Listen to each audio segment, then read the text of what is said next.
Good evening, everyone, and welcome to the Edgar Cayce A.R.E. We are the Association for Research and Enlightenment. I'm Mary Louise Chavone. I'm the Director of Marketing here, and it's my great pleasure to welcome you to tonight's episode of The Conscious Universe with Christopher Naughton. Tonight, we're going to continue to our exploration of the popular documentary, The Age of Disclosure, with our part 2 of our expert panel. To be clear, this is a different panel and a different discussion than 2 weeks ago. When we first approached this subject, we saw that there was an overwhelming amount of interest in it, and we had an embarrassment of riches with the people who stepped forward to agree to speak to us on our panel, and so that's why we have 2 separate parts to this, and we thank you for being part of it. So before we get started, we have some housekeeping. First of all, I want to thank everybody who's here in person in Virginia Beach, and for all of you out there online.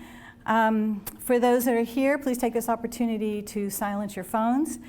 And I invite you, when this program is over, to visit 2 of the desks that we have outside in the lobby. At the front desk in the lobby, please explore the options for becoming a member of the A.R.E. We conduct many events here at the A.R.E., including monthly conferences, including the popular Ancient Mystery Conference that will be later in this year, events, Wednesday night webinars, the Conscious Universe, and many more. And these are open to everyone, but we are an association, and so we do have membership, and membership does have its benefits. Many of the events, the bookstore, treatments in the spa, and even our tours to exotic places all can be gotten with deep discounts when you're a member. And so we would love to add you to our membership if you're not already there. And also in our members, you will receive quarterly Venture Inward magazine, which is beautifully written with Cayce information, spiritual stories and mystical stories from our members and from people who are interested in us. On the cover here is Dan A.R.E, who was here a few months ago and gave us some really interesting information.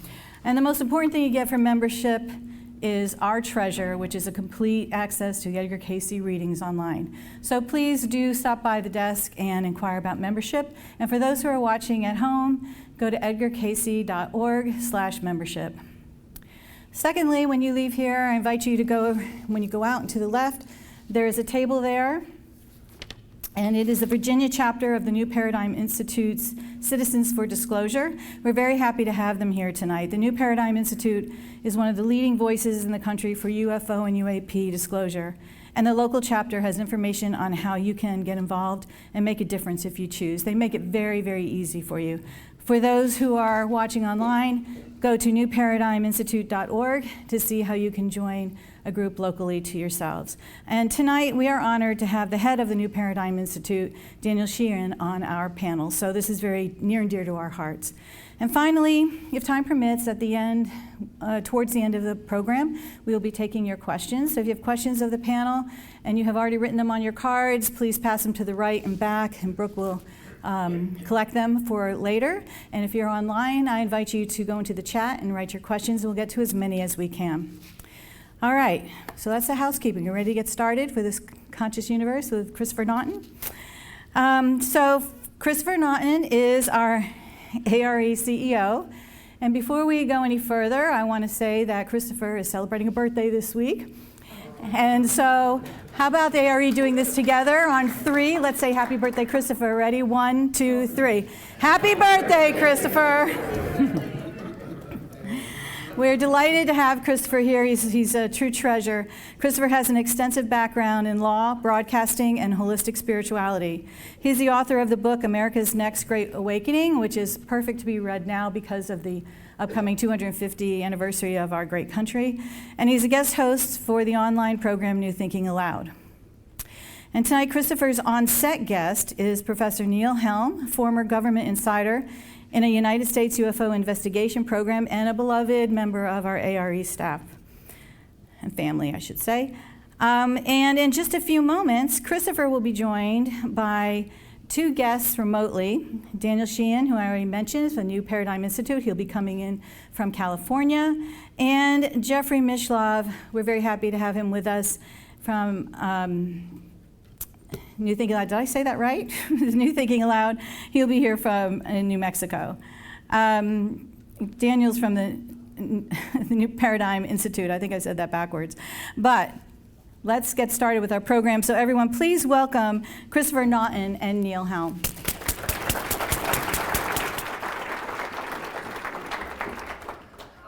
Well, thank you for being here, folks. You know, when Edgar Cayce came here 100 years ago, he didn't realize that it could get down to 22 degrees in Virginia Beach. So I know it's not snowing yet, but I want to thank all of those here in the Bill and Fanchon Lord Auditorium here who have made the trip to the auditorium. Again, we want to thank all of you watching online as well. And again, both here in the auditorium and online. If you have some questions, hopefully we'll get to them in the last half hour. So yes, we are going to discuss the age of disclosure, part 2 tonight. And again, some of you hopefully were here 2 weeks ago. Those are more aliens just walking in the back door. They come in from everywhere. But this is part 2, and I think as Mary Louise was saliently saying, tonight's conversation, I sense, is going to be distinctly different. And maybe it's because of the people that we are talking with tonight.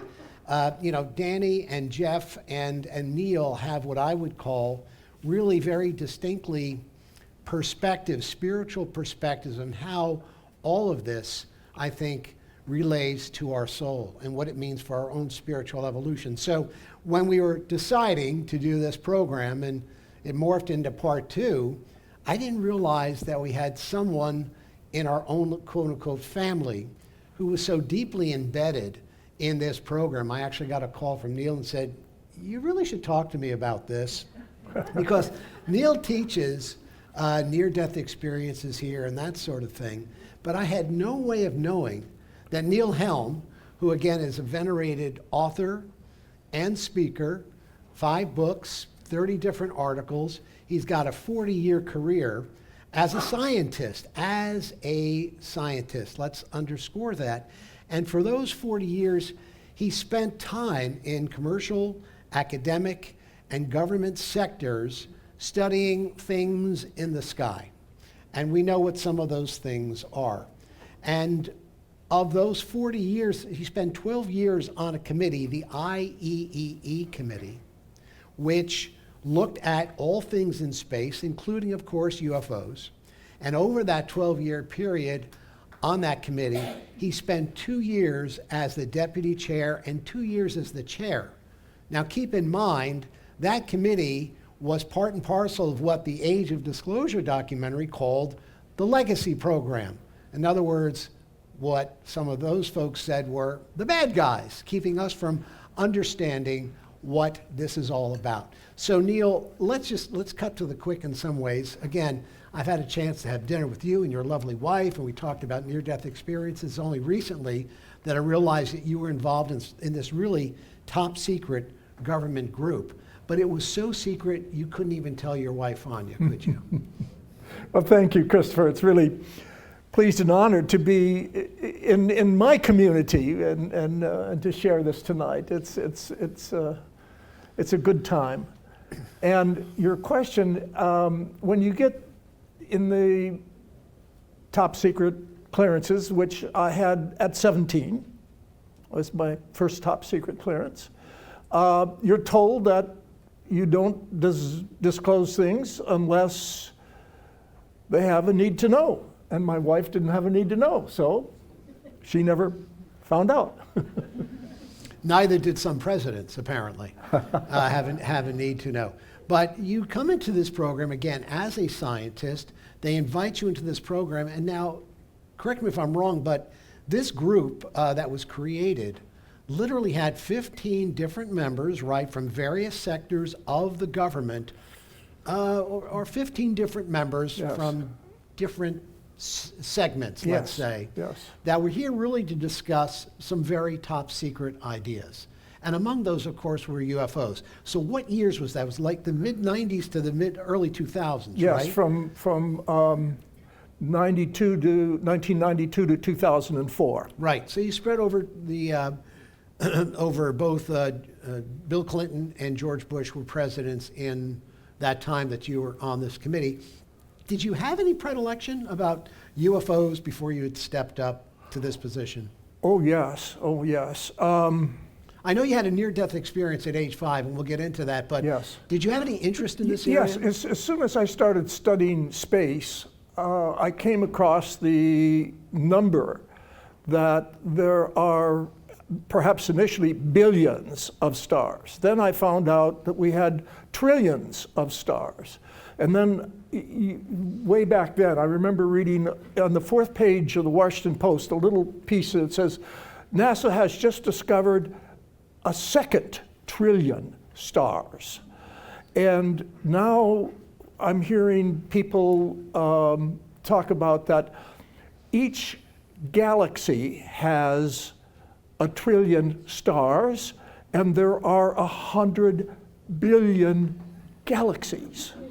So start doing the 10th to the, as we scientists do, and you then, as I hope I was, humble to the point of, if there's all of these trillions and trillions of stars, and our star, sun is, and if each of these stars may have one or more planets around them, then add another trillion, billion, trillion to all of that. And so it seemed to me that I had to be incredibly naive to say, you know, we're the only group here. And certainly, again, you were also deeply involved in reading the Edgar Cayce readings. And although they're not, again, we talked about this 2 weeks ago, even though they're not a ton of readings on other civilizations and other planets, but they are mentioned there. So, I mean, it's one thing to say, well, there are billions of stars and systems out there, and all of us can intuit or feel like, well, there's probably life out there. That's a far cry from reading it in an Edgar Cayce reading, and also a much farther cry from sitting down with the committee and going, yeah, they're here. Yes. And that's what happened when, well, in both instances. So you read it in the Cayce readings, now you're thinking, okay, maybe there's some truth to that. But when you're on this committee, these are very serious-minded men, and they were probably mostly men at that time, who were sitting down talking about what most of us suspected was true, but we were told it was not true. Yes, that's true.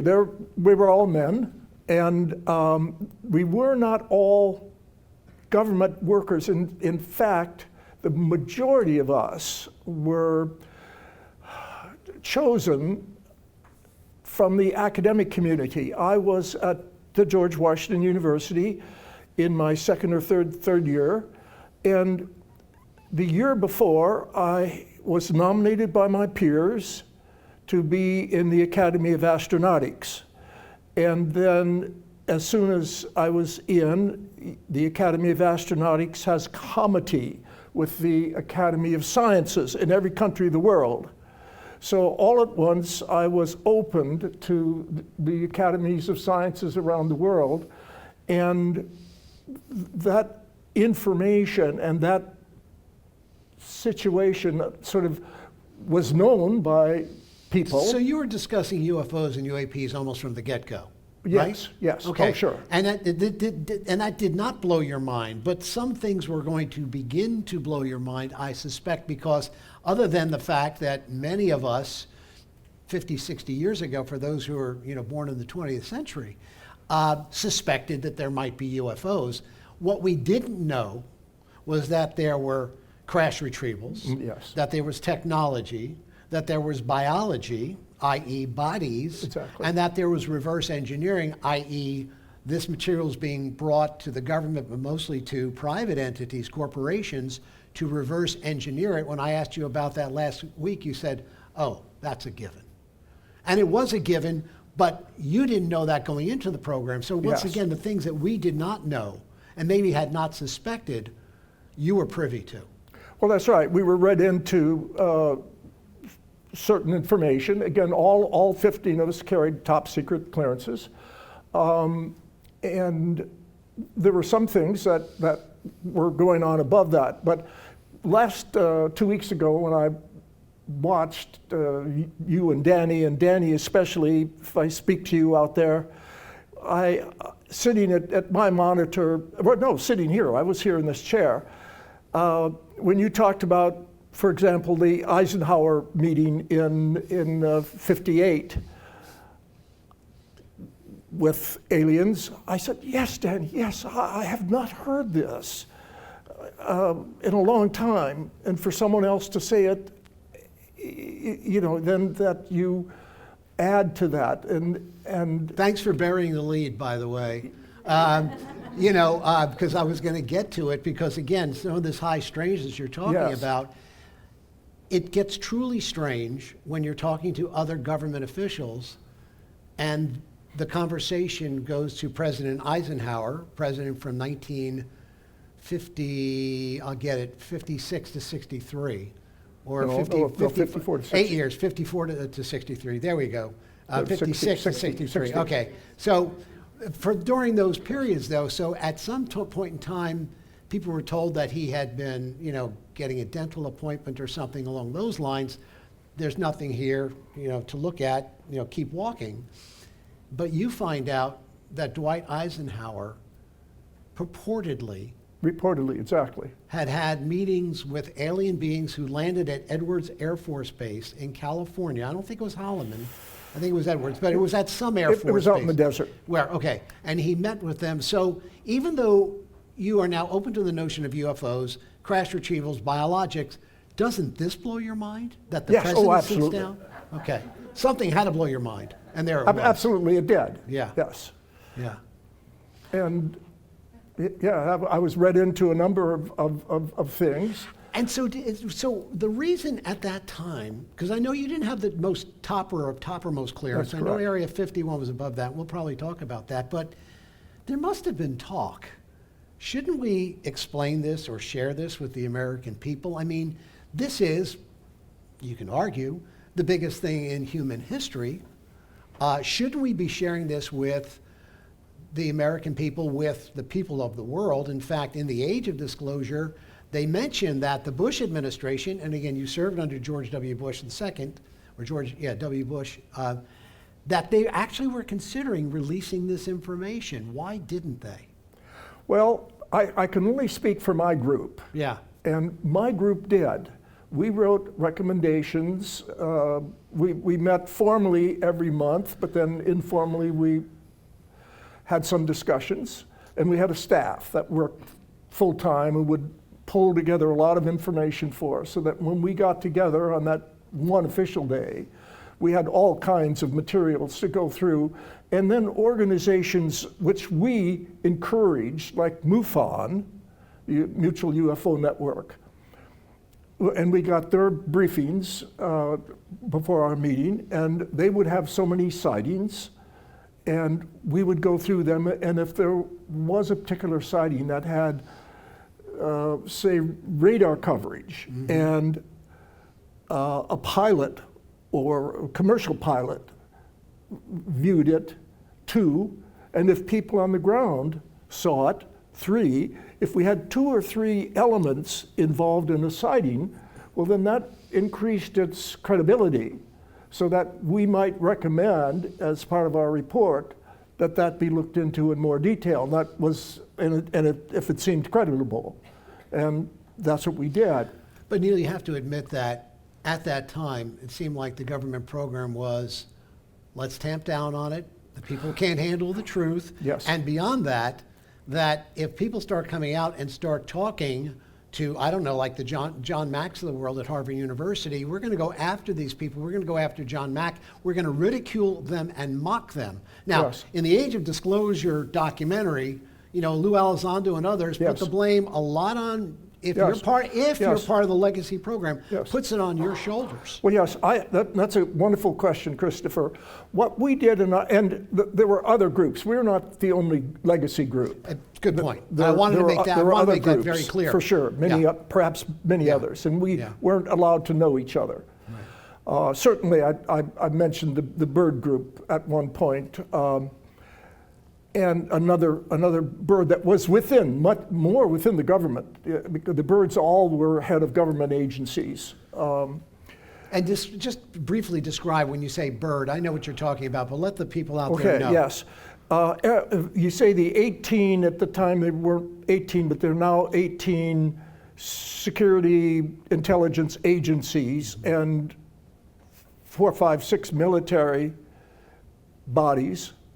Each one of those has at least one individual, but one delegated individual, who has a safe in their office. They don't do anything else, really.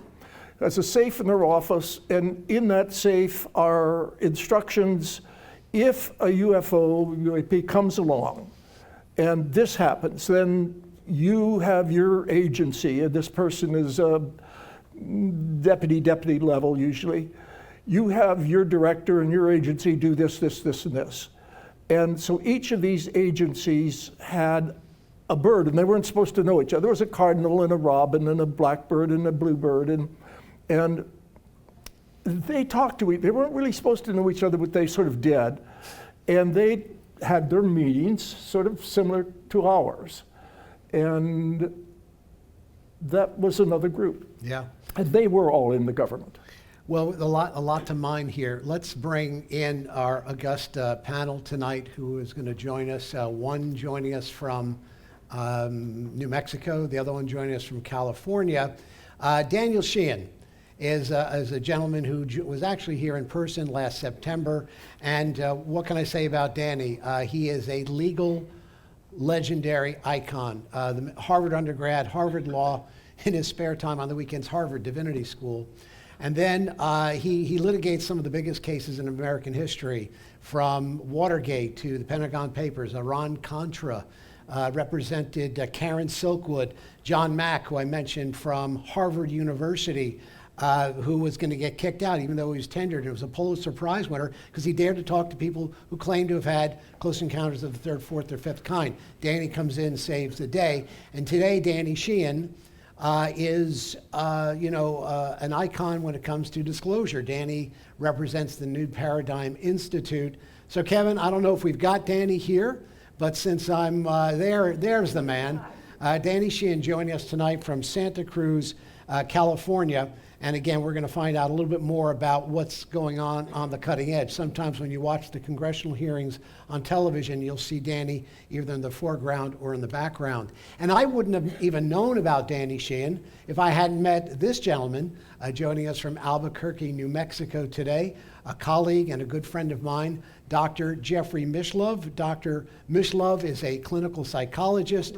He's the creator and the host of the PBS program, which ran for many years, over 120 PBS stations, called Thinking Aloud. And Jeff covered everything from psychology to spiritual development, mythology, scientific exploration, and of course, the high strangeness that we love to talk about today. And that has evolved into New Thinking Aloud. So for the last 10 years, he and Emmy Vadnais are the co-hosts, and I've been very honored to work with him as a guest host on that program. And long before people were talking to, Raymond Moody or John Mack or Ram Dass or Rupert Sheldrake or the Dalai Lama, Jacques Vallée, I can name a million people, Chris Bledsoe, Whitley Strieber.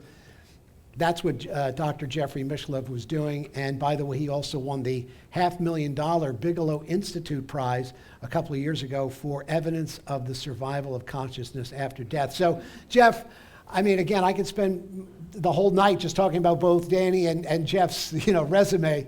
But let's start with you because, Jeff, you and I and Emmy and others on New Thinking Aloud, we really do cover the entire spectrum of spiritual exploration, high strangeness, near-death experiences, reincarnation, telepathy, clairvoyance, etc. But you tell me, or you've said on the air, that nothing is hotter in that entire spectrum today than UFOs and UAPs.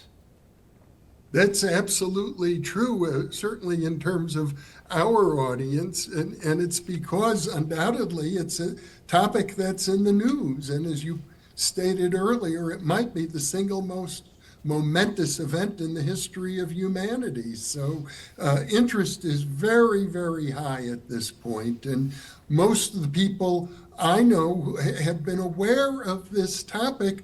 When I was a 10-year-old child, I was reading books about UFOs and writing letters to the authors. So this is a phenomenon that has been around my entire lifetime, and I'll be 80 this year.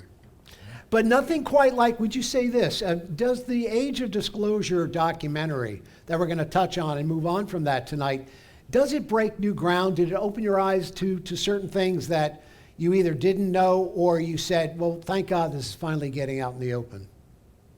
Well, of course, the big story, I think, is the idea that a UFO landed, according to with the Age of Disclosure, at Holloman Air Force Base here in New Mexico, and was met with high-level government officials. An occupant emerged from the UFO, and the officials went off into a room somewhere and supposedly communicated telepathically. That's a piece of information that's been rumored for a long time, but it's the first time, as I recall in the documentary, it was Eric Davis who said that George Bush Sr. Told him about this at the, if I recall correctly, when he was head of the CIA. Yeah. Or perhaps he was reflecting on it later on. I'm not quite sure. So that piece of it is new. But to be fair, I have here in my library hundreds of books about UFOs. The government undoubtedly knows some very important pieces of information, but my experience is that even more information is already available in the private sector. So you don't necessarily think that this documentary moves the needle? A little bit, but the main thrust of the documentary, and I know Danny has pointed this out, is to say, first and foremost, we must view this as a national security issue. We've got to make sure that the national security people are totally in charge of this and are going to protect everybody else. I just happen to think that that's not the only way to view the phenomenon. Yeah. And, it almost seemed as if the CIA maybe, or whoever the legacy program represents, may have been pushing for that viewpoint to be expressed.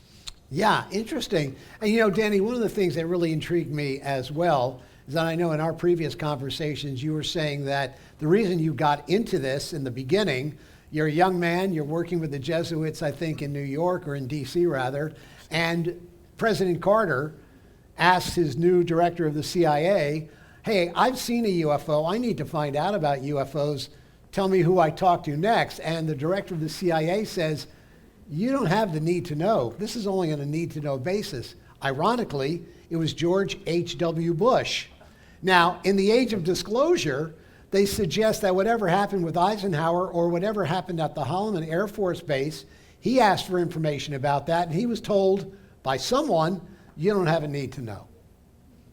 Well, he was actually told, according to Eric Davis, in his conversation with George H.W. Bush, after Bush had become president, that he had been given general information about the Holloman Air Force Base landing in 1964, and that it had in fact happened, that in fact one of the three craft that arrived did land on the tarmac, and a humanoid being got out of the craft and met with, he was told, general officials. Now, I had been told some details about that earlier directly by Edgar Mitchell. Edgar had told me in some detail about that when I was with him up at the Institute of Noetic Science up in Northern California. And he went into detail that and talked all about the fact that two of the four people that met him on the tarmac were high-ranking U.S. Air Force officers. We had assumed that it was the base commander, of course, and then another person, then two civilians, and that the humanoid being then went with them into a nearby hangar. It was into a hangar, and they were in there for some significant amount of time. And the humanoid being came back out, got into his craft, and it ascended again. The other two had remained hovering over the tarmac. and then the three of them just shot off like that. And that there's film footage, actually, of the tarmac engagements.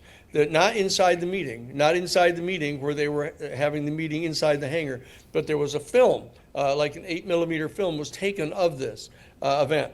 And Edgar Mitchell said that one of his very best friends, who he didn't want to say who it was, I figured out that it was Gordon Cooper, actually, had been there when it happened and had seen the film. So that this is, as Jeffries pointed out, probably one of the biggest pieces of information in the age of disclosure that was kind of confirming something that was so important, because it moved from not only there being lights in the sky that were doing all these strange things, and actually craft that were very big, and not only craft that had landed, but that had direct telepathic communications with officials of the United States Air Force and the other two civilians, who were almost certainly Operations Directorate of the Central Intelligence Agency, probably from the Science and Technology Division, because that's the group that had the Global Access Program, they called it. And so that is one of the most extraordinary pieces of information that came out, and had a level of confirmation of a person. You need to understand that there are 12 levels of security clearances above top secret. Above top secret. Yeah. Above top secret. Exactly. And so that in order to get up into that realm, and Eric Davis was above top secret, and he had access to the actual craft and the technology, et cetera.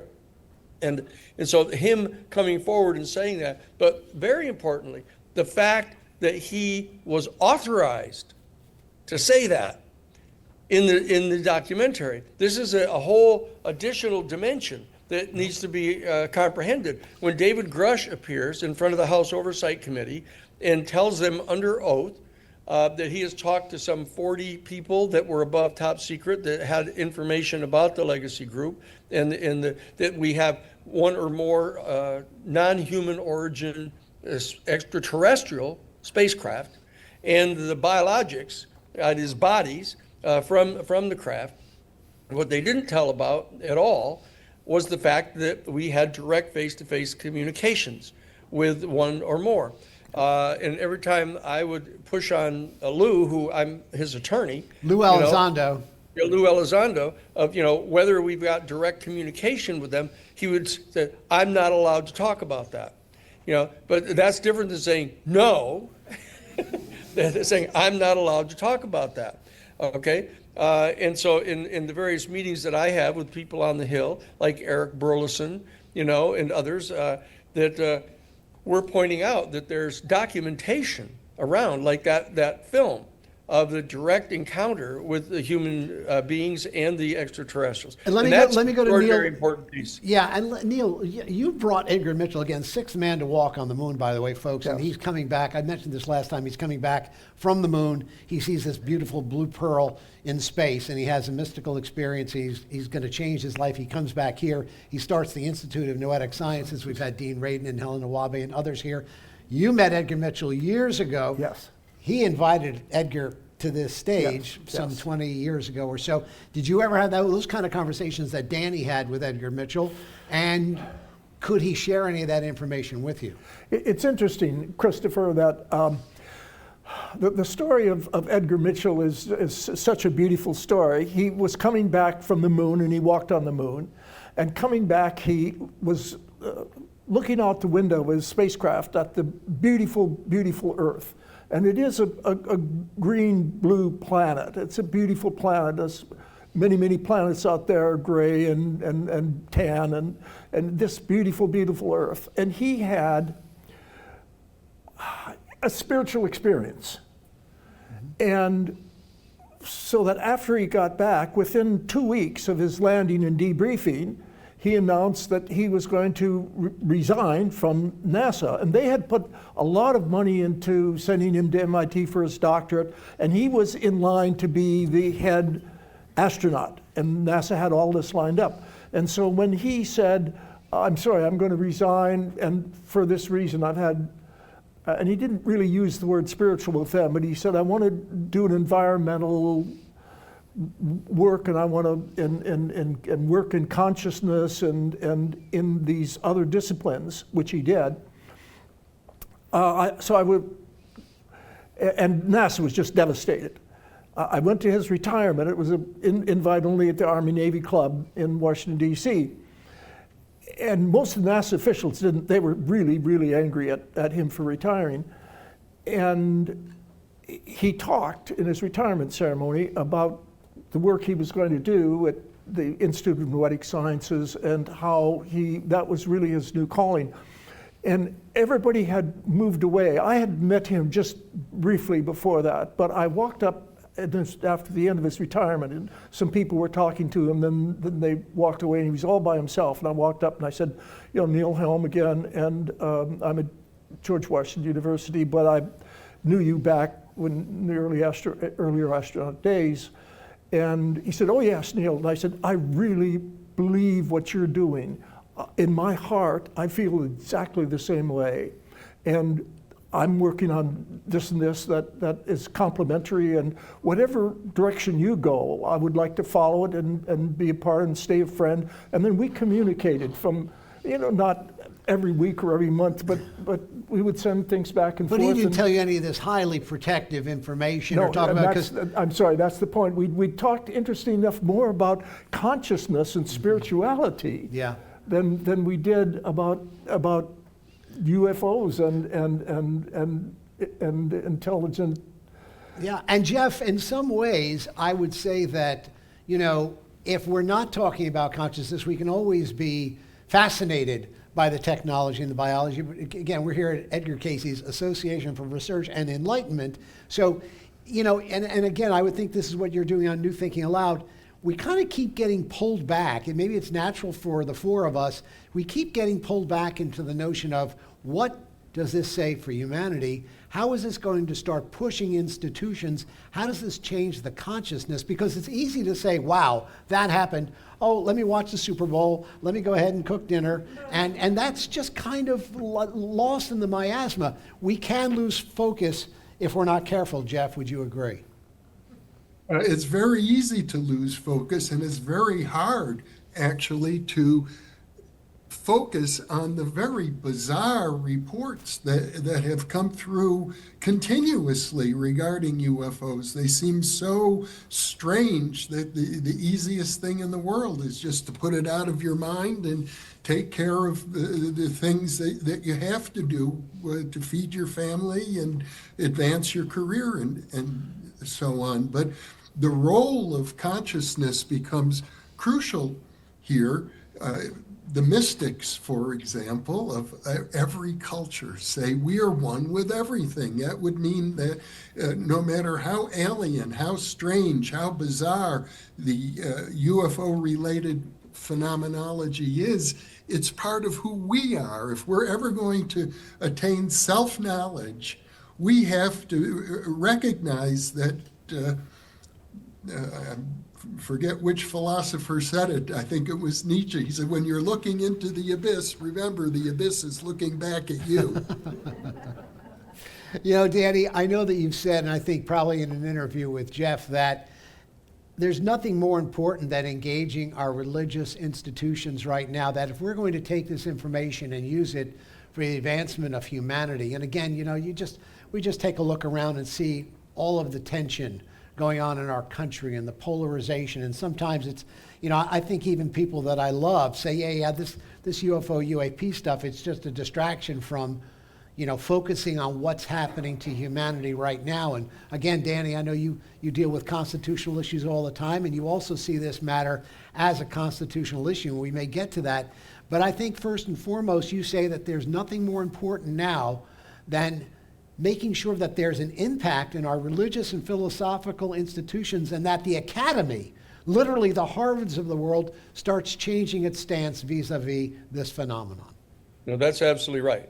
Because, that our human species over the millennia have eventually developed this particular set of institutions, these learning institutions that are universals. universities. That's their whole point, is they're supposed to be teaching us about the universe, about our human family, the sociology of it all, the psychology of it all, the economics of it all of the different disparate subcomponent elements of the reality that we see, but all of it keeps tracking back to physics, because the physics are considered to be the kind of base of the material reality that we all work in our everyday day. But the thing is, there is this metaphysical realm, this realm that seems to be contiguous in some way with our material realm, but it's at some different kind of frequency, some kind of different vibrational frequency. And there seems to be some sort of semi-permeable membrane between the two, and up until the advent of a lot of the discussion about the UFOs, people always assumed that there was some kind of vague other vibrational dimension here on our planet where these other beings resolved, but it had to do with being dead. That you were dead already, and you'd become an angel. It was sort of kind of this ascendant, this kind of teleological unfolding of your consciousness, and you would eventually make it across the veil into this other realm. And there were just extraordinarily rare instances where beings who were in this high vibrational frequency would come back on this side of the veil and engage us, and that they had left messages, and that they were trying to engage with certain people who had the ability to discern these beings. And these individual human beings at first were considered to be basically mentally ill, or having visions and hallucinations, etc. But over the eons, the culture began to recognize that these people knew something, that they knew something that was true. But it was very frustrating for those of us that were in the academy, and even in the religious circles, even at Jesuit headquarters, saying, like, what does that mean? What are we talking about here? And they kept saying, well, that's a category error. You're trying to apply kind of logical systems and rules of physics and stuff to this other realm, and that doesn't count. Well, but it turns out that there is this other realm of the UFOs and of the ET beings, the engagement that people have with them, and they display so many of the same criteria that are used to characterize the spiritual engagements. And the response of the individual human beings that encounter them tends to be the same, that they start having telepathic communications with the beings. They start displaying what they call the talents, or the siddha, of not only having telepathic capacities, but also having visions, being able to precognate, to see things in the future. They begin to prophesize about what's getting ready to happen to us. And very importantly, they start pronouncing on fundamental moral principles. Danny, if I didn't know better, I thought you might be describing Edgar Casey. It's interesting, Neil, in some ways, we talk about UFO and UAP and we call it high strangeness. Jeff and I, we love to bandy that notion around on New Thinking Aloud.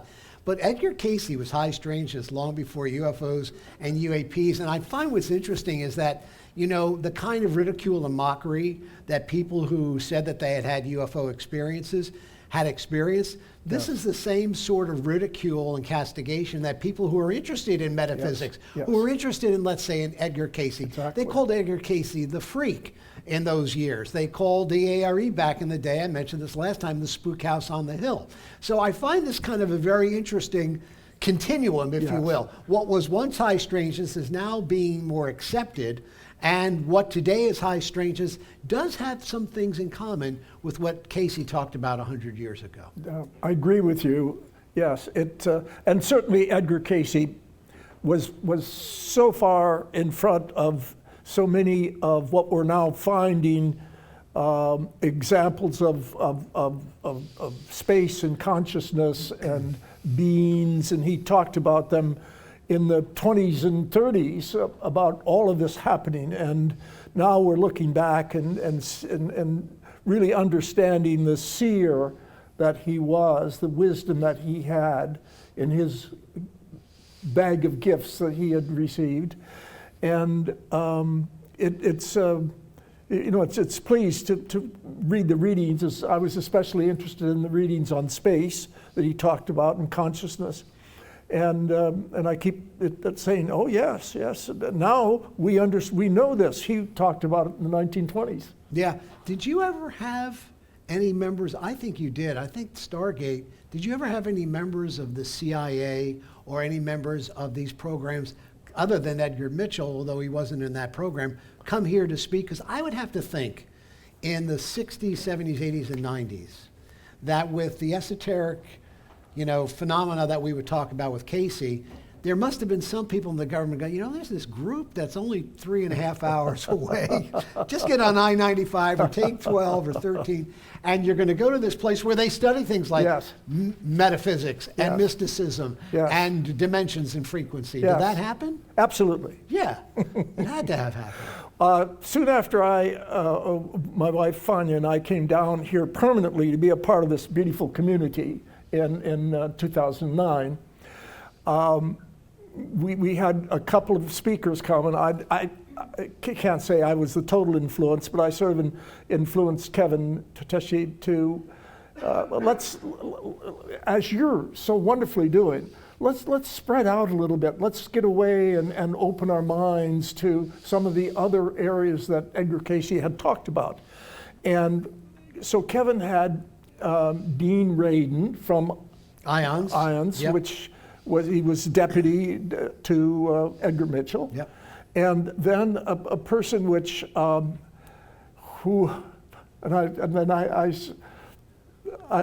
not sure I should use this name in this context, but Go ahead. well, but part of my problem is I may not pronounce it correct. We'll help you. Sparnacle.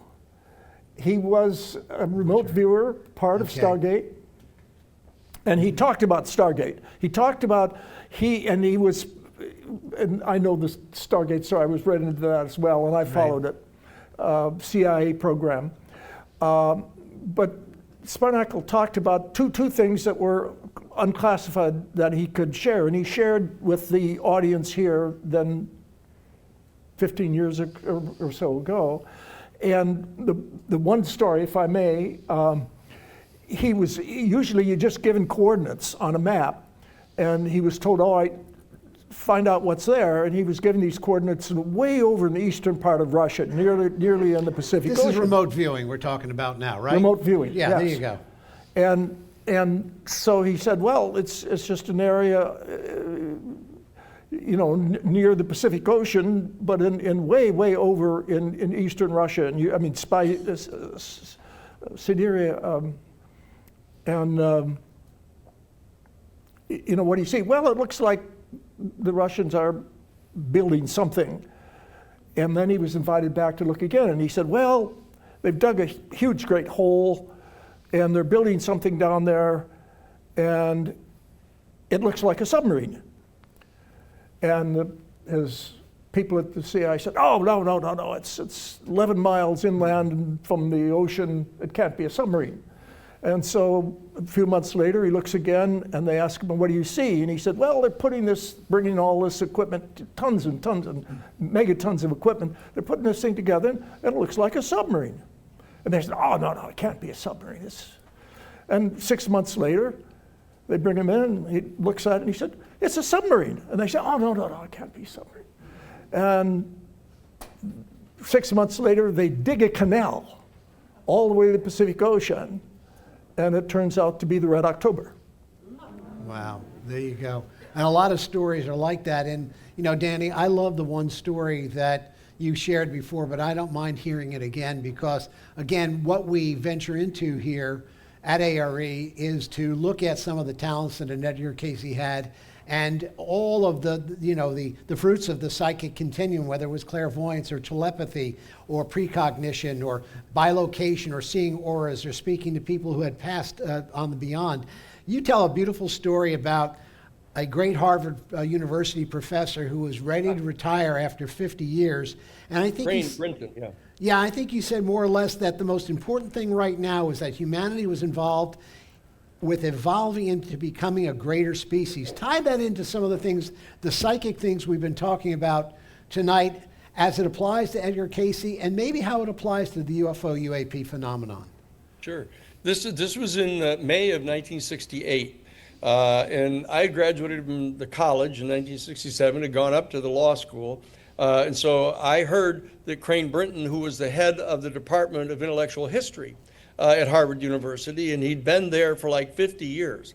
And he was getting set to retire. I was in the last all-male class at Harvard out of 350 years. And so that the people who had taken his courses over all this 50-year period came from all around the world to come back to be present for his final lecture. And so they had to move it into a larger facility for him to be there. And so I just came back across the street from the law school and was there at the hall.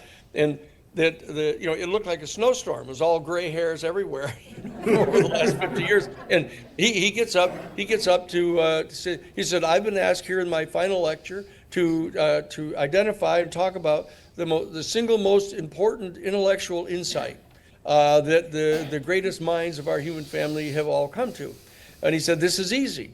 He said that the greatest minds in our human family have all come to the realization that our human species is right on the brink of evolving biologically into our next species.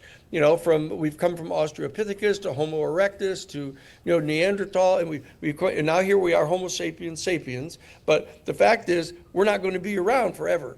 That we're going to evolve into the next stage. He said, and that we're on the brink of doing that right now. He said, and the faculty, the element that is going to distinguish us from this next species is the next species having developed fully this faculty that our human family has, our Homo sapiens have latent in us, but is evolving teleologically. And this is the faculty by means of which we can directly, immediately, experientially engage the unifying phenomenon in the universe that bonds every single ultimately irreducible integer of matter in the entire universe into unified harmonic union with all the others.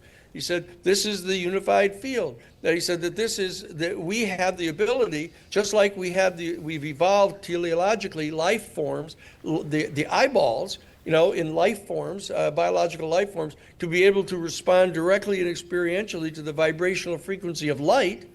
And we've developed, our life forms have developed the form of hearing to be able to respond to the particular electromagnetic frequency of sound. He said, this bonding phenomenon that bonds every single ultimately irreducible integer of matter in the entire universe together in one harmonic whole has this particular frequency, pitch, and amplitude, and that we're directly able to experientially experience this. And by dint of that, we can, in fact, realize reality at a distance.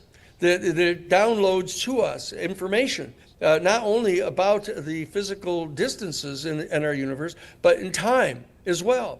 He said, in that this particular biological faculty, when you have this experience, it downloads information that enables you to discern what form of human conduct, individual or collective, is either harmonious with or disharmonious to the natural order of the universe.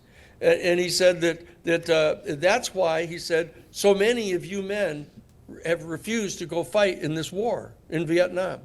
That's what he said to us in May of 1968. And so he just said that. And then he closed up his book and walked off, just like that, and never answered any more questions about it. But he just said it. And so that this concept that there is basically a phenomenological faculty, there's a process going on of our teleological evolution that Teilhard talks about. The ever complexification of our consciousness, and that there's some sort of tractor force that is drawing this up into fuller and fuller manifestation.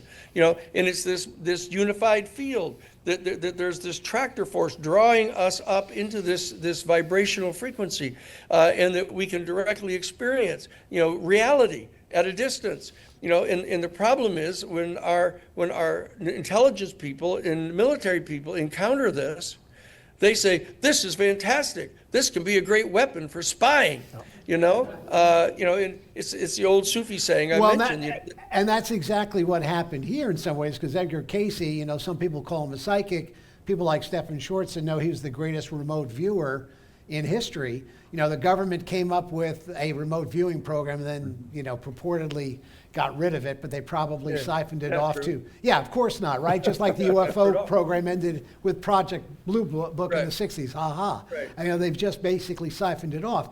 But, Jeff, when we talk about the notion of, an expansion of awareness or an evolution of a race, or as Casey talked about, a fifth root race, we really are talking about the demonstration of these fruits of the psychic spirit. So as we evolve, and those of us who are more prone to being open to metaphysics, to mysticism, to meditation, to frequency and vibration, this ontological shock that UFOs and biology and technology poses to the human family, there are those among us who will not be as shocked because we've already started moving down that pathway. And I would throw Native and Aboriginal people into that description as well. What do you think of that, Jeff? I would agree with you. Native and Aboriginal people seem to accept the idea that they can interact with star people, as they're sometimes called, quite naturally, and have been doing so for generations.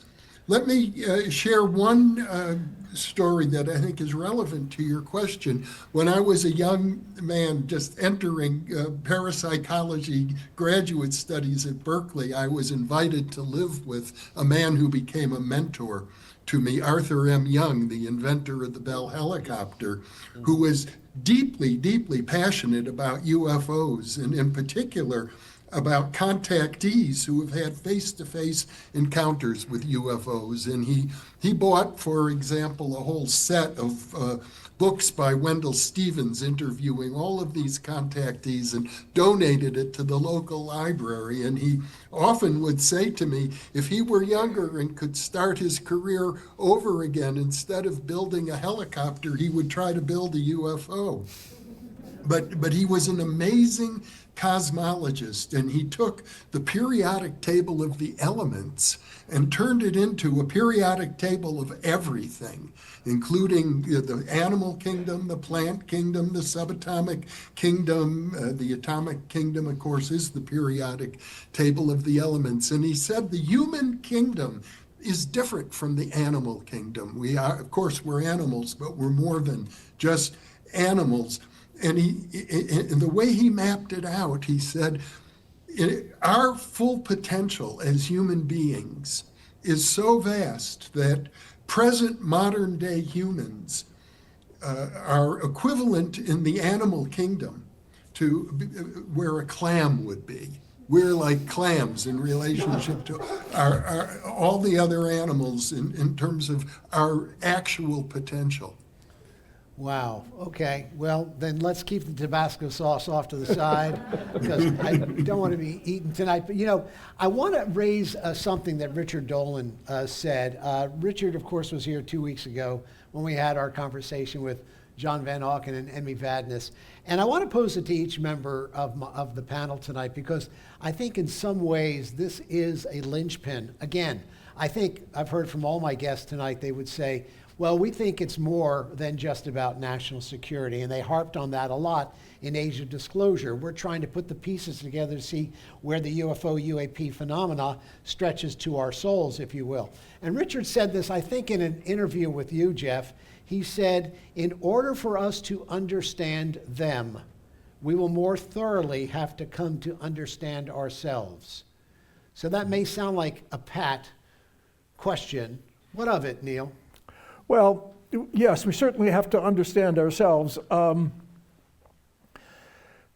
The issue of greed, if I may take that jump, and with the greed is our idolatry nearly to the rich and famous.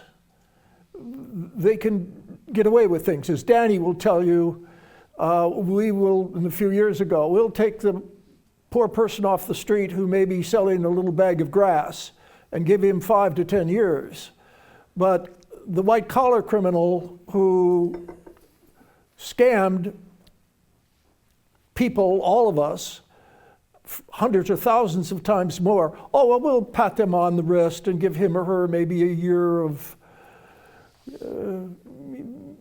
they can do community service. And until we really understand what's important, as you say, maybe what is really important to us, what do we really want for our families and for ourselves? And if it is greed, then we have to know that if we turn on our iPads or whatever media thing and we go from story to story about this rich person and that, and we do that, that's the direction we're leaning. And is that really where we want to go? In some ways, Danny, I would think that, our engaging this and starting to really think about the fact that these things might very well and likely are real, it starts to redefine us, doesn't it?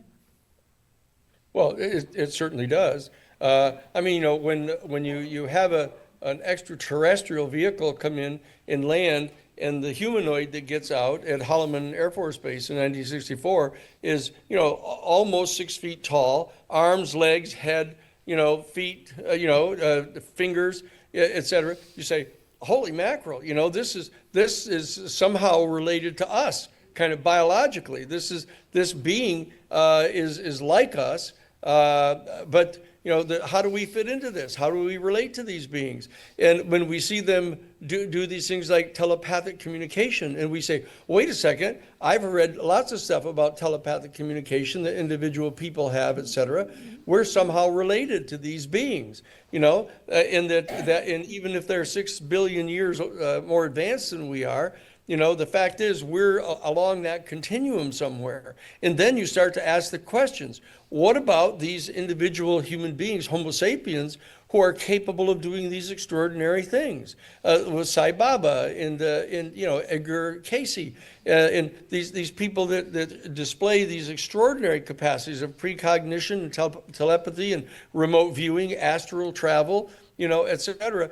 All of a sudden you realize that the capacities that our human family has, our human species has, is extraordinarily more advanced than we've been allowed to know, okay? And so that not only is the national security state concealing from us technological information and historical information about the extraterrestrial civilization, our institutional churches have been suppressing the knowledge that we have about our human being, our physiology, the capacities that we have, the talents that we have, the charisms that we're able to display.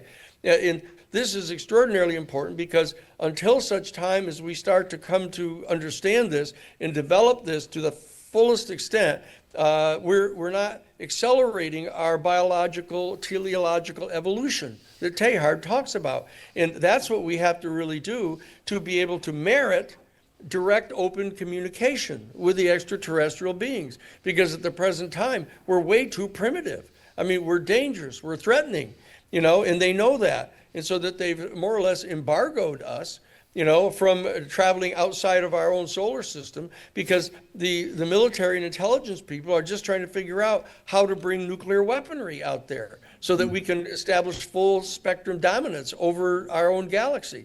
We are a dangerous species, yet there are beacons in our human family, like Edgar Mitchell and like Edgar Cayce.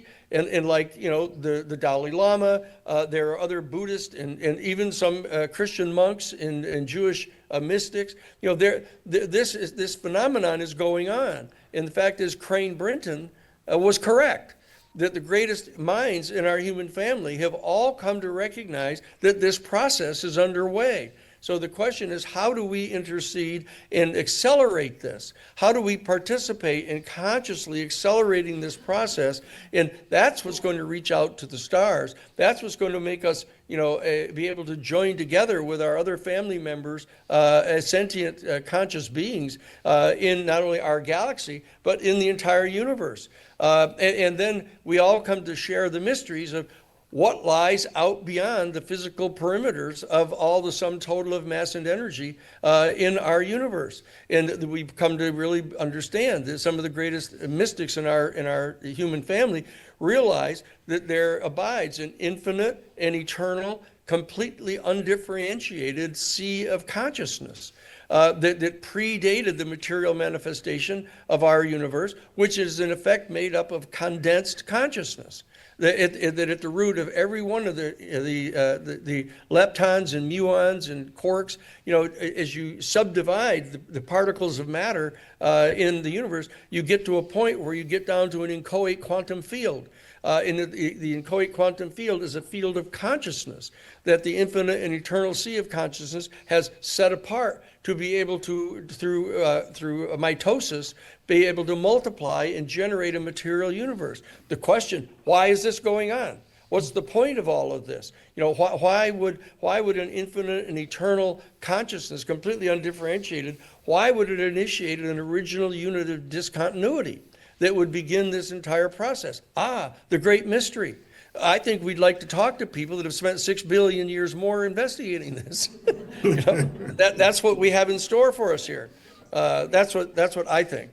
Well, that sounds like the best 21st century sermon I could ever hear. I mean, when I start going to a Unity Spiritual Center and I start hearing that, I'm going, okay, we've arrived. But Danny, I think you said at one point in time, I think it was back in 1977, you're a young person, you're working with the Jesuits, and I think you said at the time, even the Catholic Church said, you know what, we finally did look in Galileo's telescopes. It took us 200 years. But we finally gave ourselves permission to look. There are other civilizations out there. So didn't you say that you had some sort of program where you went to 54 different religious groups and said, hey, let's divulge this information about UFOs, UAPs. Let's start talking about it and how we're going to bring it to the flocks of your various churches. What of it?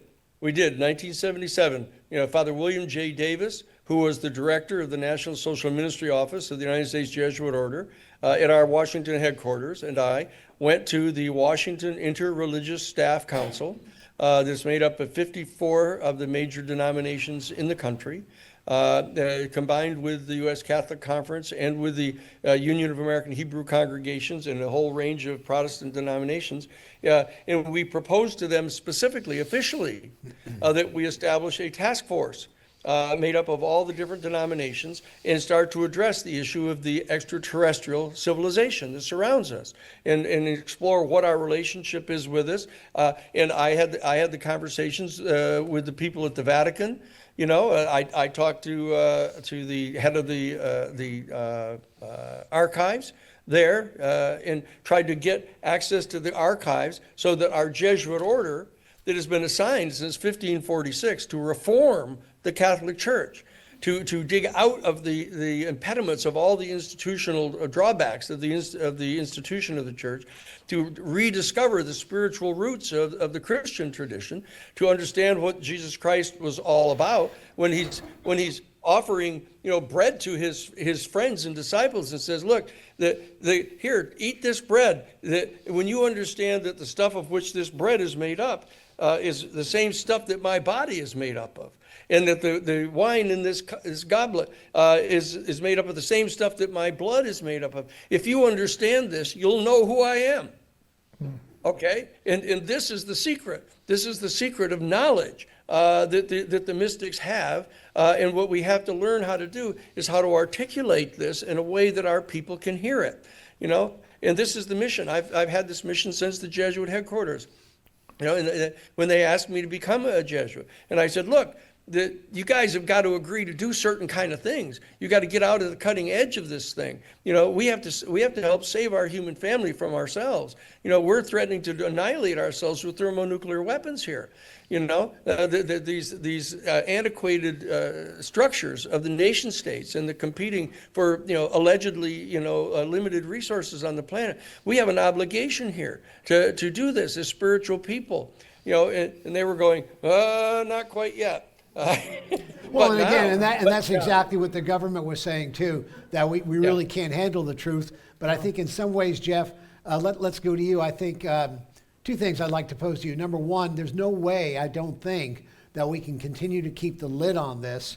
And I know that Danny has said before, maybe because we would be so shocked as a society. Somebody brought this up in our last conversation, the War of the Worlds in 1938, which was just a radio program, freaked out a lot of people. So I think governments have been, you know, afraid to share this. But Jeff, I don't think there's a way we can put the lid on this or keep the lid on it quite so tightly. And then I'd like you to also address a little bit of a dogleg here. How do the phenomena that we're seeing around and about us, orbs, for example, like a Chris Bledsoe, how is that tied into the UFO, UAP phenomena? So one step at a time, but if you could address both of those issues for us, Jeff. Well, that's a tall order. I know it is. Yeah, right. Well, let's go with one. How can we at least, you know, has the lid been blown? Are we going to get more and more information? And is there really such tight control? And who is doing this tight control right now that is only allowing some of this to drip? You know, as I pointed out, there's vast libraries of information available to people already that they're not focused in on, except for people who are enthusiasts. Who here in Albuquerque, in fact, there's the historical library of UFO encounters where they have records of thousands of sightings and contacts. The public already has more information than any single person can identify. And I've been personally involved in that regard. I did a 12-year study with a man who claimed that he had enormous psychic powers that were gifted to him by mantid beings, alien beings who looked like 6 foot tall or 7 foot tall praying mantises, and who demonstrated over and over and over again he had that ability. And what he said to me was, they are using me like a canary in a coal mine. They want to see how the human species as a whole will react to somebody who has the kind of powers that I have. Now, he said, and they selected him to have these powers, in his mind, the first person since Moses to have these enormous powers, and he was something of what would be the word, a narcissist in that regard. But he did in fact do these demonstrations, and he was rebuked over and over and over again, and lived his whole life trying to prove this point, and lived on the edge of poverty the entire time. So it seems to me they are studying us very carefully. They are watching to see when we will be ready to take another step. And you know, the issue was raised earlier by your other guest about the ethics of this. What kind of an ethical species are we? And this has a lot to do with religion. I've been thinking about it quite a bit lately. The Judeo-Christian tradition, and many other religions as well, talk about the divine spark within each person, the value of each individual. And of course, that's a very dominant theme in our culture. I think most people adhere to that. We value all human beings as expressions of the same consciousness that we ourselves have. But that's not always the case. Hitler, for example, had a different view. He wanted to see humanity develop psychic abilities, but he had the attitude that we have to do away with Judeo-Christian morality. It's holding us back. Nietzsche called it a slave morality. What we're doing is we're preserving the weakest and the most helpless people. We should just let them die off, and then we'll be stronger and we'll have more power, and people will naturally, the powerful people will develop these abilities. So I disagree with that approach, but I do understand that maybe it takes a little longer if you want to include everybody. And if I can make one more Please. point, Christopher, a lot of interesting comments about UFOs were brought up by Terence McKenna, who I had the privilege of interviewing many years ago. And he used to say, with regard to people who, under the use of psychedelics, encountered what seemed like alien beings, he said, the problem is we are so alienated from ourselves that when we see part of our own deepest nature, we think it's an extraterrestrial. And maybe that goes back to what Dolan said as well, you know. In order to understand them, we're really going to have to understand ourselves. So, Neil, next steps. I mean, I heard Danny say just a little while ago that there needs to be an accession of spirit. There needs to be, we need to, you know, find the ways to evolve. And again, as we ferret through this very, I would say, dangerous time that we're living in here on this planet, you know, lack of consciousness, polarization, climatological changes. Yeah. You know, some people are just trying to get through their life day to day. They don't have time, but how does all of this that we're talking about feed our spirit to take that next step? Greater happiness, greater joy, greater understanding of why we're here, greater understanding of what ours is to do in this next step of evolution of consciousness. Again, an excellent question. In our consciousness, we understand sometimes when we ponder where we want to go, who we want to go, and what's important to us, like climate change, for example. Do we need good air? Do we need good water? Make these decisions of what's really important to us, and then why are we so resistant to talk about and to be somewhat angry at those who pollute our waters and pollute our air and treat us poorly? I need to take a step back, if I may. Danny talked about it a couple of weeks ago. What really, and this group that Eisenhower talked about when he retired, the military-industrial complex. He said, beware of the military-industrial complex. And the growth of that complex has been enormous, to the point where, you know, the report that we would do every month or so went to the White House and to a few agencies. We didn't even really know who they went to.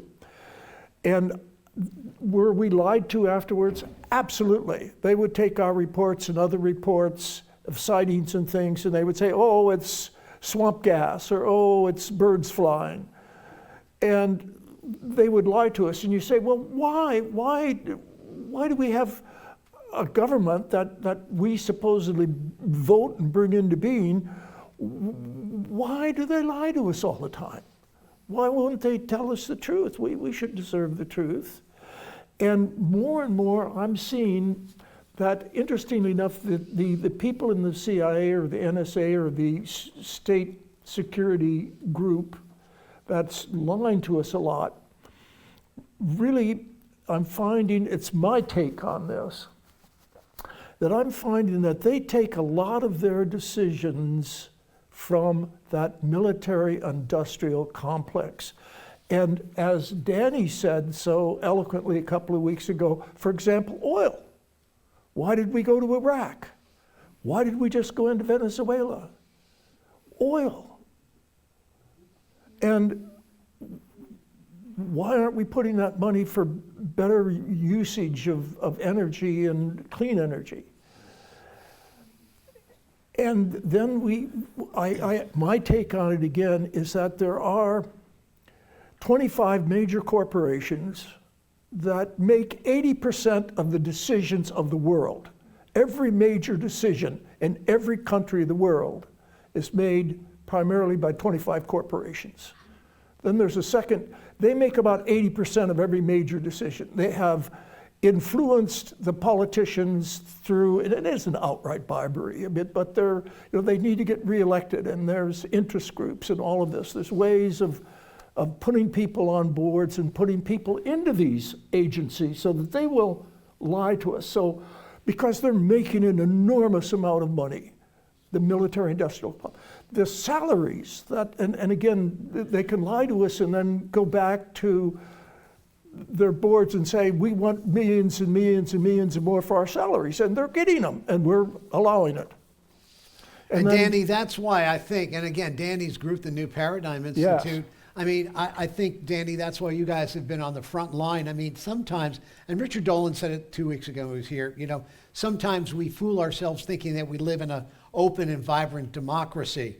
And, I would say it's been declining, but I think Richard would have said we may never have really had it as vibrantly as we thought. But, I mean, Danny, this is why you're on the front line. You have not given up hope in our constitutional privileges. You do believe that we can push this constitutionally, even as we go through politically, a maelstrom at this time. You do believe that ultimately, at least civilly, that's our North Star. That is exactly right. I believe that if you track back the founding of the actual Constitution, that there was a fellow named John Witherspoon who actually taught Aaron Burr and James Madison and 25 of the people that were the founders of the original Articles of Confederation and signatories to the Declaration of Independence. He taught moral theology at the College of New Jersey to these people, he taught natural law.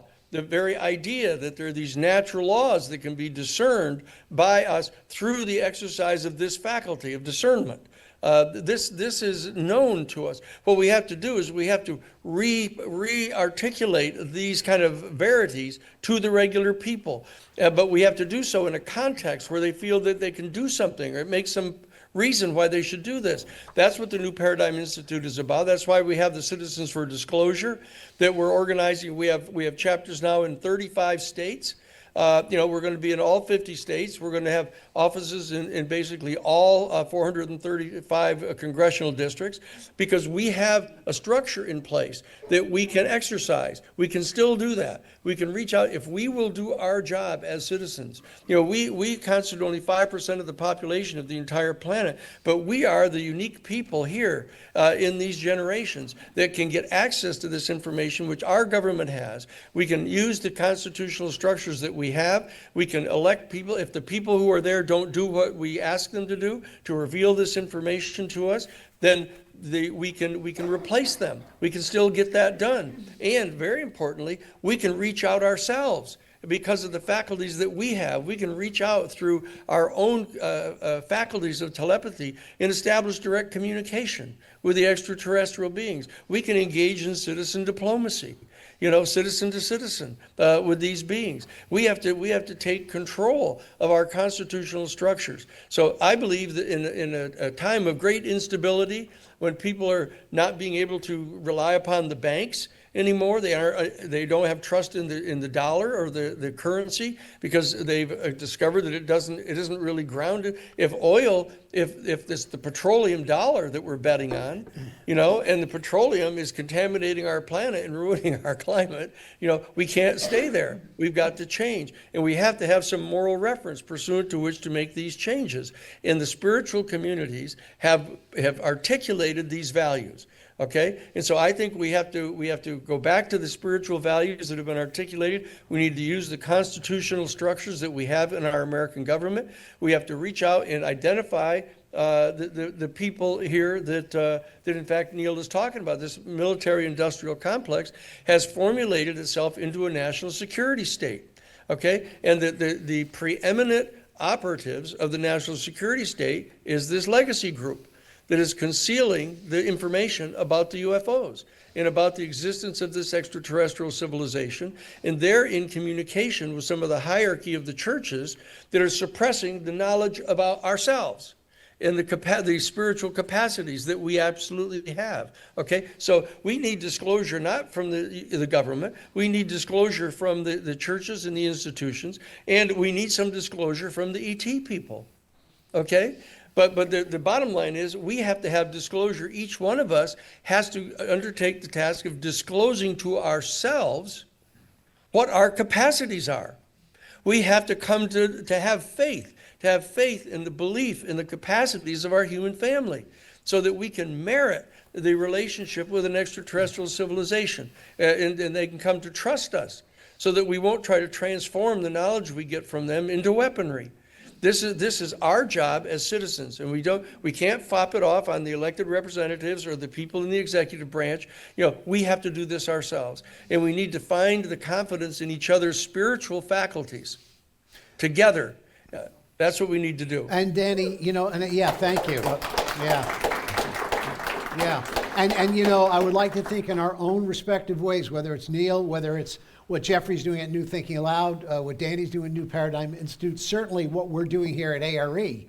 is that we are a font of information, we are a resource, we are a tool to increase our consciousness, to expand our hearts, to open our minds, because we do believe, Casey talked about tough times and he talked about harrowing times, but he always was very optimistic that somehow we would reverse. And Casey talked about Atlantis and how Atlantis, cratered on itself, but that this time it could be and it would be different. And so, again, for those who are watching, if you're looking for those tools, if you want to share those ideas in community, it can be simply sometimes as engaging a study group, or it can be engaging a meditation practice. And it sounds simple and it sounds almost, too grounded or too low to the floor. And yet it is absolutely essential. So, Danny, I appreciate that. And we're going to take some questions from the audience, because there are a lot of great questions here. And I hope before we get to 9 o'clock, I can ask Jeffrey Mishlove about Chris Bledsoe and Danny Sheehan about Stephen Greer. But before we do that, let's go ahead and ask a few questions. To anyone, I'll go to Jeff. Jeff, do you think, this is a question from our audience, do you think an intelligent species would come here to be hostile? Well, yes, I do. I think it's possible. I think an intelligent species can come here and be hostile. And the reports that I get from remote viewers who are looking into this very question suggest that there are a number of species visiting the planet, and they're not all friendly towards human beings. And certainly the reports from various abductees in particular suggest that they are treating us, if not hostile, they're treating us like laboratory animals. Take Whitley Strieber, for example, who tells me that he still has to put some sort of salve on his body because he was injured by some sort of a rectal probe that they gave him during an abduction. Now, he's come to view them as he expressed in the title of his book, Communion, that there's something deeper, that even though they caused him some physical harm, he still has enormous respect for the process. But I do think that we, for all I know, the human species as a whole is a genetic experiment that was conducted hundreds of thousands of years ago by aliens, which is the hypothesis of Zecharia Sitchin and his books. And I think we can't dismiss that hypothesis. We don't know enough about human origins yet to be certain that they haven't been watching us and experimenting with us from the very beginning.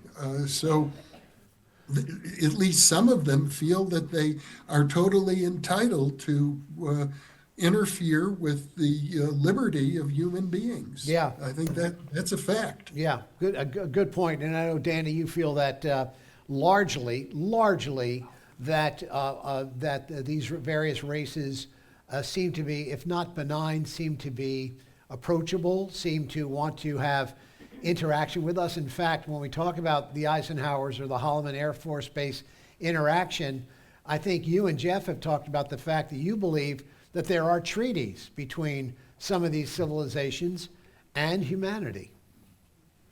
I believe that there's obviously some kind of protocols.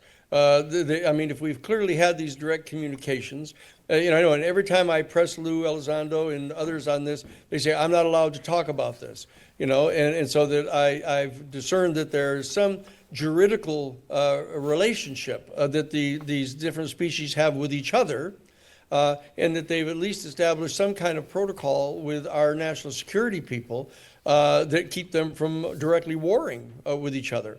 Okay, and so that what I tend to believe that at least at this time that what they're doing is that one of the most important things they're doing is gathering flora and fauna from our planet, genetic material from our planet. Our Earth is one of the comparatively rare planets that apparently gestates life. Our planet actually organically gestates life. And they come here and they're gathering some of the genetic material with the flowers and the plants and the other animals, including the human beings. And I believe that they may well be bringing this out into our galaxy to help seed life on other planets, where the planets have not yet gestated life, but they're capable of sustaining life. This could be a very high mission that they have, that they're engaged in. Now, the fact that it interferes with our complete sovereignty and our independence, is in part a function of the low levels of consciousness that we have. I mean, we might be willing to participate in this willingly if we knew what it is that they were doing. But the fact that we've been lazy enough as citizens to allow the people to be in charge of our governing structures that are presently there, this military-industrial complex, people being motivated by greed, as Neil was talking about, we've got to take our government back. We've got to take back our governing authority over ourselves. That's what we really have to do, and we can do it. And what I've done is I've tried to utilize the education I got, at Harvard College. I studied foreign policy with Henry Kissinger, in Gov 182. I told you that in the first session of Gov 182, Henry Kissinger says, gentlemen, he says, because I was the last all-male class at Harvard. He says, gentlemen, if there's any man in this class that doesn't believe that we have the right to lie, cheat, and steal, and even kill on behalf of our own nation state, you shouldn't remain in this course. I mean, so there it was. And so I'm saying, I know what we're dealing with here, and I've studied it. I know what the structures look like. I've drafted legislation for the Congress. I've prepared the Federal Criminal Racketeering Act, criminal indictment for the people that are part of this national security state. I've proffered it to the proper authorities. I'm in communication with the highest levels of the Maine Justice Department. I'm in communication with the people in the Oversight Committee in the House. And so that we're offering this to them. So our people have to be willing to offer to the structures that exist the opportunity to fulfill the obligations that we've assigned to them. And if they don't do it, we have to replace them. And if those people don't do it, then we have to change it some. But we have to take responsibility for this. We have to take responsibility and not pass it off on others. That each of us individually has to have the courage to sit down and try to discern and discover the capacities that each of us has, okay, to reach out and establish communion, the communion of saints, if you will. We believe in the Holy Spirit. that bonds everything together in the universe. This Holy Spirit. We believe in the communion of saints, the ability to communicate telepathically with each other. We believe in the resurrection of the body and life everlasting. We believe in reincarnation. We believe that there's a future for our human species, but we are the 4 generations that are alive now that are going to be responsible for formulating the policies and programs by means of which we're going to relate to this extraterrestrial civilization for the next 10,000 years. Yeah. And that's going on right now. Yeah, there you go. Right now. Safe to say that Henry Kissinger never drove down from May I D.C. take- and meditated here at A.R.E. Can I take just to brief Yeah, 'cause I got more questions. Go to ahead, that quick, last if you can. question, Yeah. and just to explain the Eisenhower thing. Yeah. Supposedly there was a gray and a reptilian that met with Eisenhower and a few people, and they said that telepathically that we've been watching you for a long time, a long, long time, and you're a beautiful planet, and we've been watching you evolve, and why do you fight so much? And you fight with the civil wars where you fight over differences in color, you fight over differences in thought, you fight over differences in religion, or what thought is. You just are a bunch of warmongers. And they said, we would like to be perhaps a better part of you and come and be a part of you, but we don't go around killing people. And until you can get your act together a little bit, we're going to monitor you. And basically, And shut down your nuclear facilities if we please. oh, they will. Yeah, Oh, yeah. and No, they and have. that was the last part of this equation. And basically, they said, we come in peace. We really do. Yeah, I don't know if they used the words "we love you," but anyway, we have no desire to harm you. But please don't put hydrogen weapons in space, where other people can perhaps grab onto them and take them. And so there were a few things they told Eisenhower not to do, and that was part of his thing for the military industrial, and the presidents get briefed on this. So now we have a president who's talking about putting weapons in space. I don't know, but that was what came out of the When Eisenhower. Eisenhower ran in that 1956 election, they said, vote for Eisenhower, vote for peace. Yes. Because the day he did step out from his last day in the presidency, actually in his notes, it was the military-industrial congressional complex. Correct. If you look at his original notes, and he did scratch that out by the time he got in front of Congress to talk about the military-industrial complex. Your questions are great. Let's get to some more of these in our time that we have. Neil, have you personally seen a UAP you can't explain? No. Okay. I think all the briefing ones that I'd had have been pretty realistic, yes. Okay. And Danny, Jeff, Jeff, you have to have quandars. Gotcha. Yes. and Jeff, I think you've said you've never witnessed, or you don't believe you've ever seen a UFO, any sort of, it might be you have a logical explanation, but you have not seen what you would consider an unidentified flying object, correct? I have never personally seen one, but Right. during the time I was researching Ted Owens, who called himself the PK man for psychokinesis, he claimed that he could produce UFOs. And back in 1976, I was naive enough to say to him, okay, produce one for me. Would you do that? And he said, not only will I do it, I'll produce 3 of them. And we set up a study in San Francisco, and it was going well. There was a sighting that took place right in the city of Concord, one of the suburbs of San Francisco, around 4 a.m. A man was abducted. We interviewed him. He had no interest in UFOs or prior experience, but he reported the abduction to the police, so we knew about it. And then Ted Owens said to me, Jeffrey, I feel it coming. This is going to be really big. It's going to happen in just a few days. There's going to be a UFO sighting like has never occurred before. It will be seen by hundreds of people. It will be photographed, and the photograph will be published on the front page of one of your local newspapers. And that's exactly what did happen. The photograph was published in the Gazette of Berkeley, the Berkeley Gazette in California, and it was actually videotaped. The videotape was shown on the Channel 9 Evening News in San Francisco in 1987. It occurred right over the campus of Sonoma, was then called Sonoma State University or Sonoma State College. And the art department was sponsoring an event with an artist named Stephen Pileski, who flew a little airplane with smoke trailing out the back, and he made designs in the sky. So the whole art department is out there with their cameras filming this when a UFO appears right in his airspace.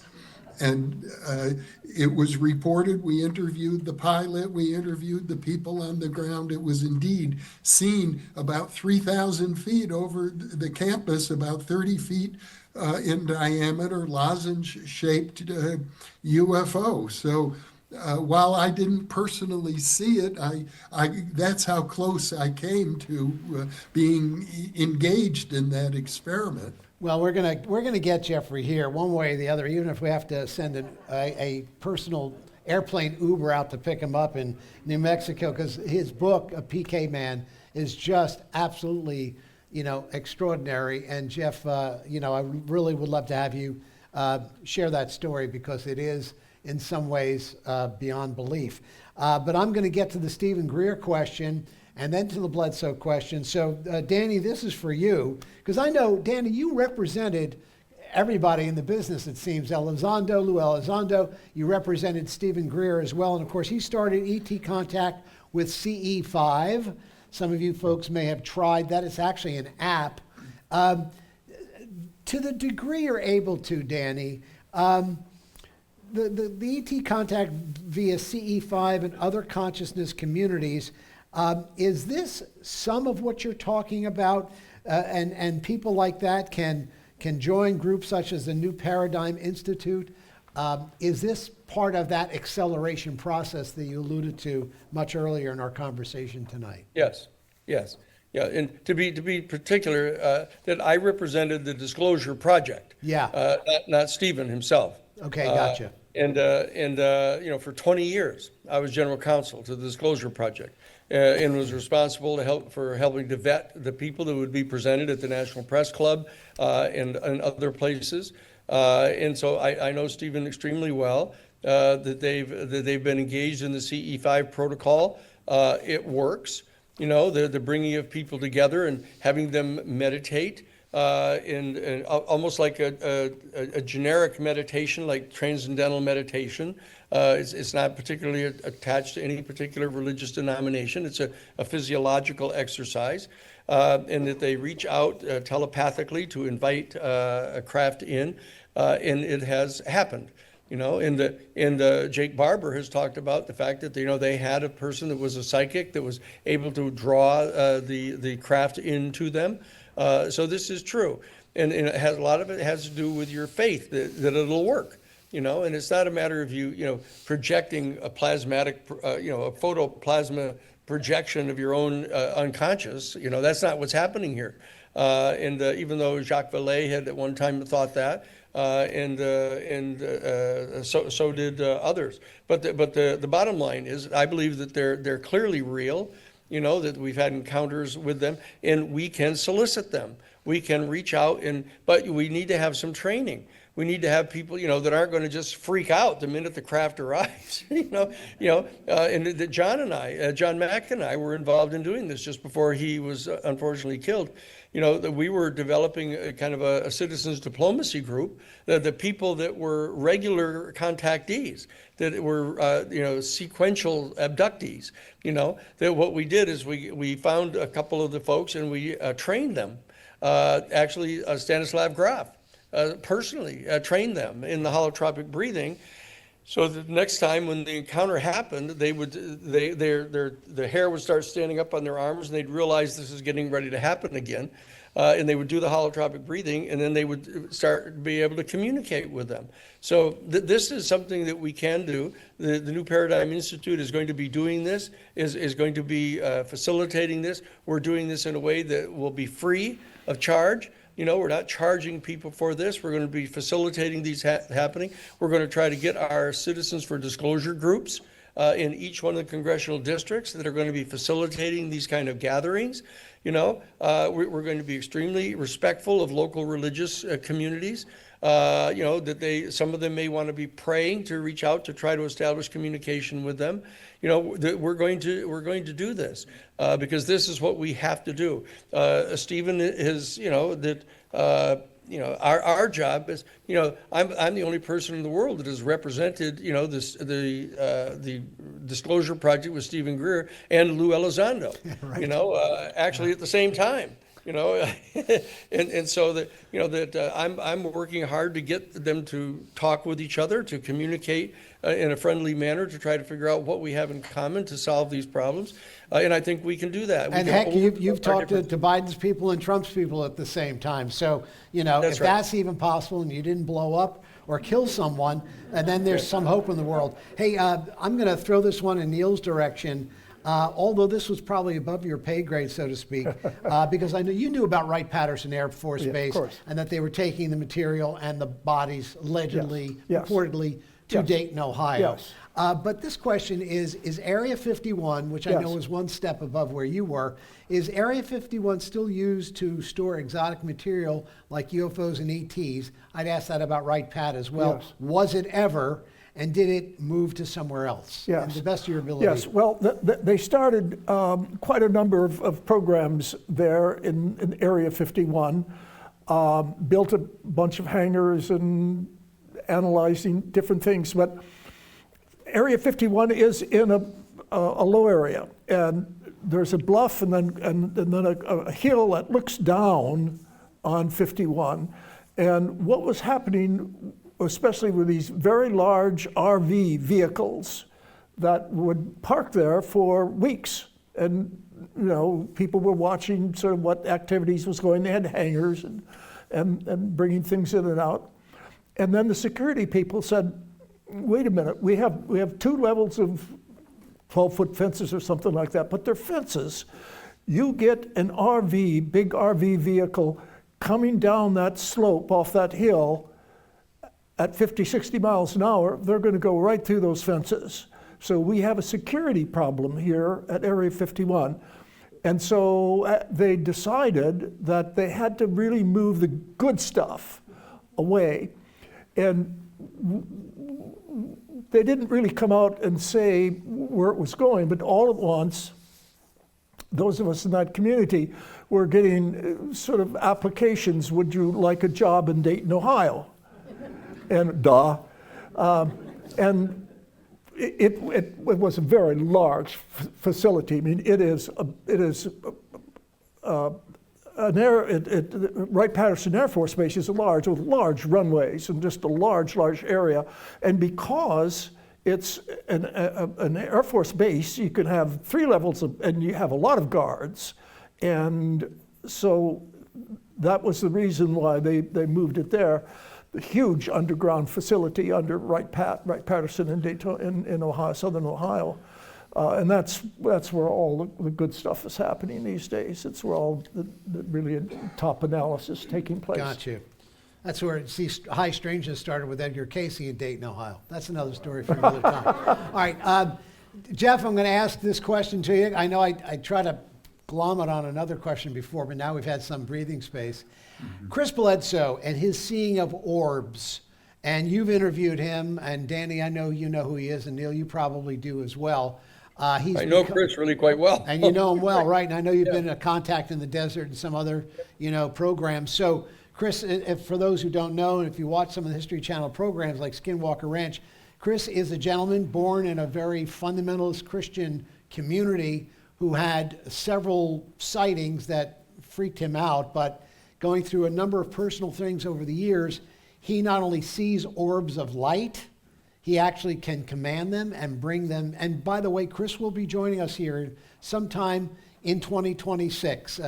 We know we can get him by video. I want him right here to discuss this. But Jeff, how, if anything, does the phenomena like a Bledsoe and others who have seen and experienced this phenomena tie into the UFO, UAP phenomena, in your humble opinion? Well, Chris wrote a book called The UFO of God. I think that says a lot about where he's coming from. For him, he is the orbs represent a spiritual force. I think he would associate it with what he calls the lady. You could say she's akin to a goddess, a female deity of some sort who does healing and works with him through healing. Many people have been with him and witnessed these orbs. He seems to naturally attract them. And I think Chris Bledsoe represents one of many examples where there's an extraordinary overlap between UFO-related phenomenon and other phenomenon that are more akin to what we study in parapsychology. A good example is Whitley Strieber, who, when he had his famous encounter, now described in his book Communion, with a woman with the large almond-shaped eyes, he reports that in the room where all of this was happening, he saw a friend of his watching what was going on, but that friend was deceased. So all of the knowledge that we have gleaned for 140 years of psychical research and parapsychology about near-death experiences and mediumship in the afterlife has an enormous overlap with UFO types of phenomena. Yeah, I could go on and provide more examples, but Chris Bledsoe's is currently the most popular one. Yeah, and Edgar Casey, again, we've chatted about this here. You know, I think John talked about the one time where a woman actually knocked on the door of their house, and Gertrude said, "Go downstairs, I know it's for you."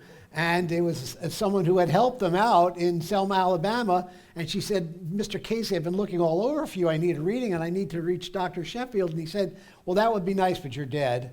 And so the reading's not going to help you much. And Dr. Sheffield's dead as well, but he basically was leading them to the light. And Edgar would often say he'd walk into a room and he would see discarnate entities. So again, that's why we got named the Spook House on the Hill. But I think if Danny and Jeff are, you know, a litmus test to where we're going to, we're starting to see this bleed over into other dimensions, and maybe we're not going to be as afraid when we see an alien being or we see a discarnate entity. Yes. We're not going to be freaked out, although even those people who, or even seeing an orb like Chris Bledsoe sees. Hey, Danny, I'm going to throw this one at you because this is a toss-up question here. We don't know. This is just opining. And do you think Danny likes to opine? I think he does. Danny, do you think that the Three-Eye Atlas is real, or is it a spacecraft, or is it a comet? What's your best guess? I believe it's an astronomical body. It's a natural comet type vehicle, not vehicle, but entity. I mean, they're doing kind of erratic things, et cetera, but I don't believe that it's a craft of any kind at all. All right, we're going to keep the camera on Danny. You said you are a believer in controlled disclosure. Do you believe the government's narrative is aligned with the truth and greatest interest of mankind? No, not the government's narrative. No, it is not. It's dominated and controlled by the national security state. Which is functioning on behalf of a mission which they've identified in the 1992 United States Defense Department Policy Planning Guidance Document. It's a classified document that was prepared under George Bush Sr. And then Secretary of Defense Dick Cheney, in saying that their military mission was to establish full military dominance over the planet. And the purpose of this was to maintain their continued privileged access to the strategic raw materials that were needed by our major corporations.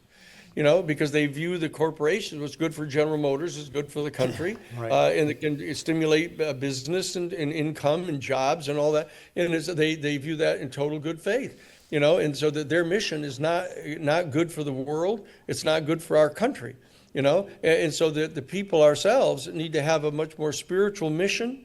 We need to be very clear about it. We need to step up and take back control of our government. Utilizing the instruments that we have available while we still have them. I have no doubt that there's elements in the national security state, and they have support inside the administration with people like Stephen Miller and some people like that, that believe in a fascist ideology.